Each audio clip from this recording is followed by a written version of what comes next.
என் விசுவாச கப்பல் சேதமாகாமல் இதுவரை காத்து கொண்டீரே, என்னை வழி நடத்துகிறீர்.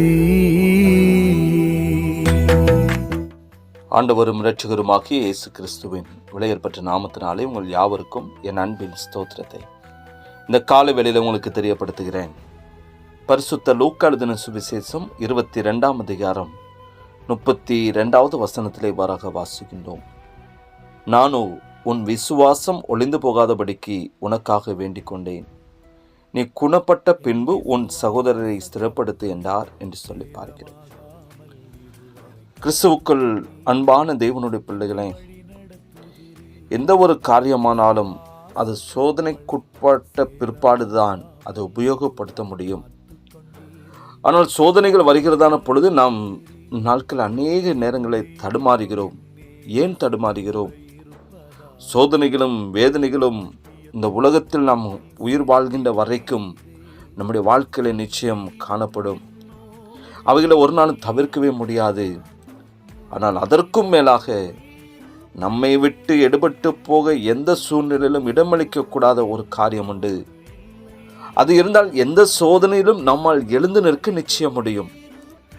அந்த காரியத்தை நம்முடைய வாழ்க்கையில இழந்து விட்டோமானால் சத்துருவானவன் நம்மை லகுவாக கைப்பற்றி விடுவான். அதுதான் விசுவாசம். சோதனைகள் வரும், அது போய்விடும். ஆனால் விசுவாசத்தை ஒழித்து விட்டோமானால் நாம் ஒன்றுமில்லாமல் போய்விடுவோம். நாம் வாசித்து கேட்டதான இந்த வேத பகுதியிலே அப்போஸ்தலனாகிய பேதுருவை குறித்து நாம் இங்கே பார்க்கிறோம். பேதுரு ஒரு அற்புதமான மனிதர். அவரை ஆண்டவராகிய இயேசு கிறிஸ்து அழைத்ததான அந்த அழைப்பின் போது தன்னுடைய வாழ்க்கையில நம்பிக்கை இழந்தவராக அவர் வலைகளை அலசி கொண்டிருந்தவர் தான் பேதுரு. ஆனால் அந்நேரத்திலே கர்த்தருக்கு கீழ்ப்படிந்தவராக அவர் அப்படியே தன்னை தெய்வ சமூகத்திலே அர்ப்பணித்த பொழுது நடந்த அதிசயத்தை அவர் கண்ட பொழுது கர்த்தருடைய பாதத்தில் விழுந்த எல்லாவற்றையும் விட்டுவிட்டு இயேசுவை பின்பற்றி கடந்து சென்றார். என்றாலும் பேதுருடைய பலனும் பலவீனத்தையும் நன்றாக அறிந்திருந்தார் ஆண்டவராக இயேசு கிறிஸ்து. பேதுருவும் மற்ற சீசர்களோடு கூட ரோம அதிகாரத்திலிருந்து யூதர்களை மீட்கின்ற ஒரு புரட்சி தலைவராகவே பார்த்தார்கள்.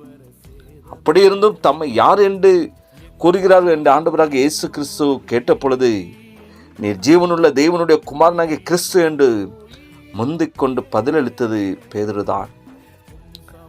பிதாவாகிய தேவனாலேயே இது அவருக்கு வெளிப்படுத்தப்பட்டது. ஆனால் சற்று நேரத்திலே ஆண்டவராக இயேசு கிறிஸ்து சொல்லுகிறார், எனக்கு பின்னாக போ சாத்தானே, நீ எனக்கு இடரலா இருக்கிறாய் என்று சொல்லி இயேசு கிறிஸ்து பேதுருவை கடிந்து கொள்கிறார். இது எப்படி? பேதுரு இன்னமும் விசுவாசத்தில் அவர் வேரூன்றி நிற்கவில்லை.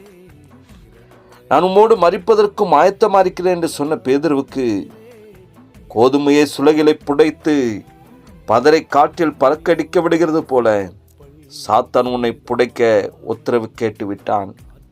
எனினும் நானோ உன் விசுவாசம் ஒளிந்து போகாதபடிக்கு உனக்காக வேண்டிக் கொண்டேன் என்று ஆண்டவராக இயேசு கிறிஸ்து சொல்கிறார். நடப்பது நடக்கத்தாக தான் போகிறது. ஆனால் பேதுரு விசுவாசத்தை நிலைத்திருக்க வேண்டும் என்று ஆண்டவராக இயேசு கிறிஸ்து ஜெபித்திருந்தார். ஆண்டவரிடத்தில் கொண்டு இருந்ததால் அந்த விசுவாசத்தை நிலைத்திராத ஒருவனால் மற்றவர்களை ஒரு நாள் திடப்படுத்தவே முடியாது. இங்கு மறுதளித்த பேதுரு மனம் திரும்பிய போது அவருக்குள் இருந்ததான அந்த விசுவாசம் உறுதிப்படுத்தப்பட்டது. இப்போது நாம் சொல்ல வேண்டும், நாம் சோதனைக்கு உட்படுத்தப்பட வேண்டுமா அல்லது வேண்டாமா? விசுவாசத்தில் உறுதிப்பட்டவன் ஒருபோதும் அவன் ஆடி போக மாட்டான், தளர்ந்து போக மாட்டான். எனவே கிறிஸ்துவுக்குள் அன்பான தேவனுடைய பிள்ளைகளை, வாழ்க்கையிலே சோதனைகளும் வேதனைகளும் துக்கங்களும் கவலைகளும் கண்ணீர் வரும். ஆனால் இவைகள் மத்தியில் ஒரு நாள் விசுவாசத்தில் தளர்ந்து போகாதவர்களாக விசுவாசத்தில் உறுதியாக நிற்கும் பொழுது, கர்த்தரை முருக பற்றி வாழ்கின்றதான பொழுது உங்கள் வாழ்க்கையிலே முடிவு ஜெயமாக மாறும். ஜெபிக்கலாமா? நேசிக்கிற அன்பின் நல்ல தகப்பனே, ஆசீர்வதிக்கப்பட்ட இந்த காலை வேலைக்காக நாங்கள் நமக்கு நன்றி செலுத்துகிறப்பா.